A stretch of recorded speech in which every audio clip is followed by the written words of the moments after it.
Hello বন্ধুরা, আজকে আমি আপনাদের সামনে আলু দিয়ে ফুলকপি দিয়ে একটা তরকারি করে দেখাবো। ভিডিওটা শেষ পর্যন্ত দেখবেন।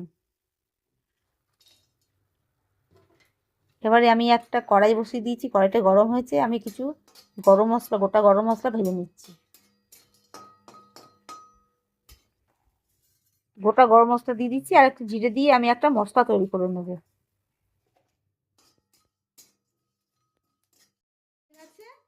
মশলাটা আমার ভাজা হয়ে গেল, এবার আমি এটাকে নামিয়ে নেব। এই মশলাটা গুঁড়ো করে নেব। শিলের মধ্যে আমি এটাকে গুঁড়ো করে নিচ্ছি। এটাকে আমি গুঁড়ো করে নেব, শিল দিয়ে বেটে আমি গুঁড়ো করে নেব। এটা আমার গুঁড়ো হয়ে গেছে, এবার এটা নামিয়ে নিচ্ছি। আর কড়াইটা বসিয়ে দিলাম। এই আলু, ফুলকপি আর টমেটো এভাবে কেটে গোল গোল করে কেটে আমি রেখে দিয়েছি। কেটে ধোয়া হয়ে গেছে, ধুয়ে আমি রেখে দিয়েছি। এবার কড়াই বসিয়ে দিয়েছি, কড়াইটা গরম হয়ে গেছে। কড়াইয়ের মধ্যে সরষের তেল দিয়ে দিলাম, নুন দিয়ে দিলাম, হলুদ দিয়ে দিলাম।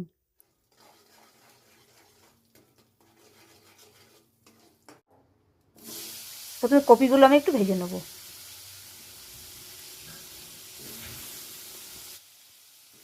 এবার কপিগুলো আমি ভেজে নিচ্ছি, সব কপিগুলো দিয়ে দিলাম। এবার কপিগুলোকে একটু ভেজে নেবো।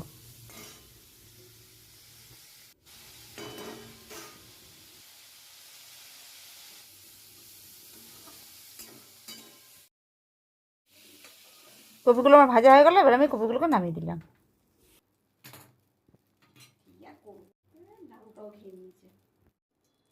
এবার কড়াইটি বসিয়ে দিলাম, এবার আলুগুলো ভেজে নেবো। আবার একটু সরষের তেল দিয়ে দিলাম, এবার আলুগুলোকে ভেজে নেবো। ওই অবস্থাতে নুন দিয়ে দিলাম, হলুদ দিয়ে দিলাম। এবার আলুগুলোকে সব ভেজে নেবো।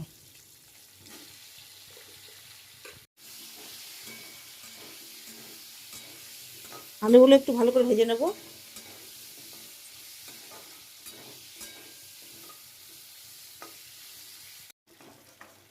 আমার আলুগুলো ভাজা হয়ে গেল, আলুগুলোকে আমি নামিয়ে নিচ্ছি।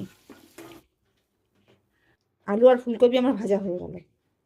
ওই কড়াইটি বসিয়ে দিলাম, ওই কড়াইয়ের মধ্যে আরও একটু সরষের তেল দিয়ে দিলাম, দুটো তেজপাতা দিয়ে দিলাম,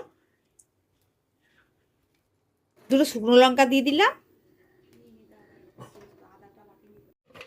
এদিকে আমি একটু কিছুটা আদাটাকে গ্রেট করে নিচ্ছি। হ্যাঁ, বেটে দেবো না, গ্রেট করেই দেবো।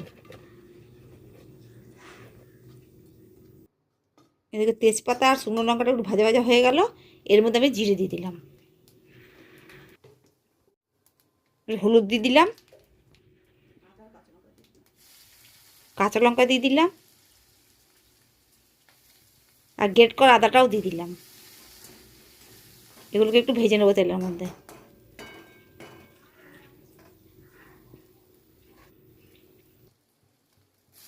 এবার টমেটো দিয়ে দিলাম। এই টমেটো দিয়ে দিলাম, এবার সঙ্গে সঙ্গে নুন দিয়ে দিলাম, কারণ টমেটোটা একটু সেদ্ধ হতে হবে, নাহলে তো শক্ত শক্ত হয়ে থাকবে। নুন দিয়ে দিলাম, হলুদ দিয়ে দিলাম, লঙ্কার গুঁড়ো দিয়ে দিলাম, একটু জল দিয়ে দিলাম।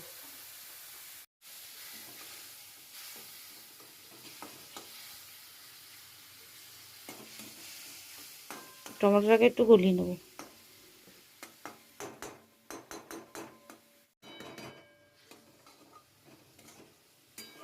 এর মধ্যে ধনে গুঁড়ো দিয়ে দিলাম,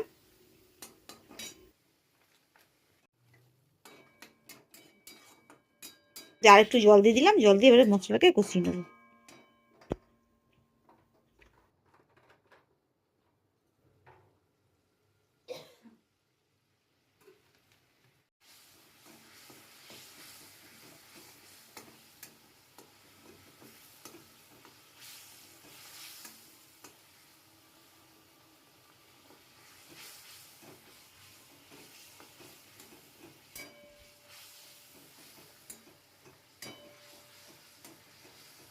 ভালো করে এবার নাড়িয়ে নিচ্ছি, টমেটোগুলো একবার গলে যাবে, তাহলে মশলাটা ভালো হবে আর কি।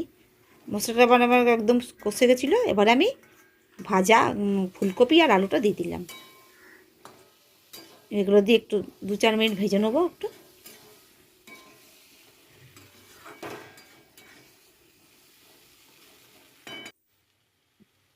যে মশলাটা করে রেখেছে, গুঁড়ো মশলাটা, সেটা আমি দিয়ে দিলাম।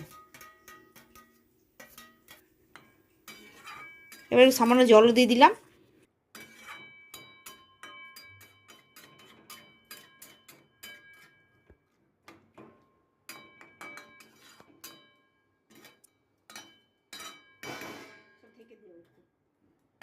থালা দিয়ে অল্প ঢেকে দিলাম।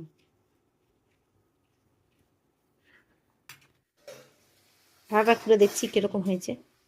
দেখুন জলটা আমার অনেকটা টেনে নিয়েছে আর কষেও গেছে। এর মধ্যে আমি পরিমাণ মতো জল দিয়ে দেবো।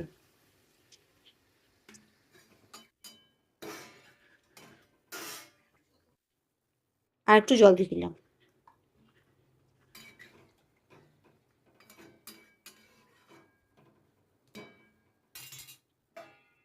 আমি ঢেকে দিলাম।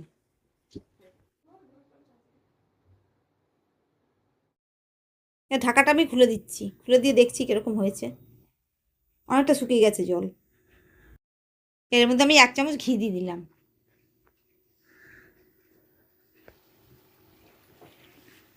এবার আমি কিছুক্ষণ ফুটাবো, ফুটিয়ে নামিয়ে নেবো। এখানে একটু মাখো মাখো হবে তো, বেশি ঝোল হবে না। এটা আমরা সব কিছু দিয়ে খেতে পারবেন, ভাত, রুটি, পরোটা সবার সঙ্গে খেতে পারবেন। তাহলে আমার এই তরকারিটা হয়ে গেল, আমি এটাকে নামিয়ে দিচ্ছি। তো দেখলেন তো বন্ধুরা কী করে বানালাম, আপনারা বানাবেন।